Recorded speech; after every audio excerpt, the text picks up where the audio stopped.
ran out of debt, that what they're doing is just buying the debt, and the original trader sold that debt to a third party. If you can understand, the debt is now the responsibility of the third party, and you don't have any business with this third party, and you contact them and let them know this. The only reason you would pay a debt recovery agency is because you're intimidated by them. You can try to justify it all you want. Try to convince yourself that you're doing it because it's the right thing to do, and you're doing it because you owe a debt, and you're just paying it because you're intimidated. Because you don't understand that it's you who's giving them the powers to do what they do by making these agreements. So if you are paying a debt recovery agency. You see, the first thing you need to know when you enter into negotiations with a collection company is that they've bought that debt for pennies on the dollar. So when you start the negotiation, you should really start at 25% of the total debt that you owe, and then work your way up from there. Many times you can settle the debt for 50 cents on the dollar. It really depends on your negotiating skills is what you'll pay. And the second thing I want to tell you is that as soon as you've negotiated that payment, it wipes out the entire debt. So make sure you get it in writing before you pay, but it actually zeroes out the total debt that you've owed them.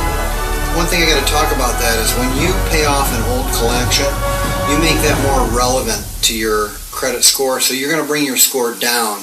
The older the collection, the more your score is going to drop down. But as time goes by, the score will gradually improve, and when that collection gets aged out to the same point, you're going to be in a much better shape than you were, and then eventually it will fall off.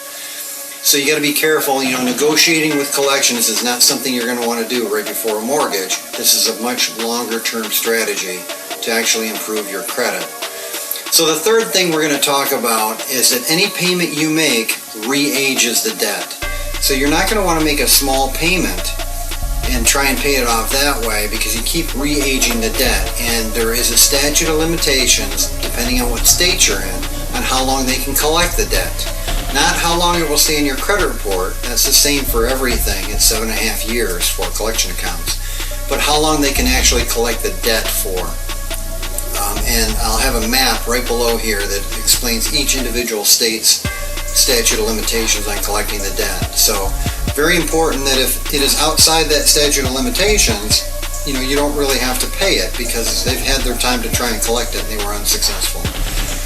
Now, the last thing I want to tell you is many times they'll call you at work, and that's a strategy that they use to try to shame you into paying the debt. If you tell them that you're not allowed to get personal phone calls at work, they are required by law to stop. And if they don't, you can go to the state attorney's office and make a complaint, or you can go to the F.E.E., the Federal Trade Commission, and make a complaint with them. Your credit history. It's not going to make your credit history any better. It's going to make it worse. Worse. For a longer period of time. And you shouldn't get yourself in debt in the first place.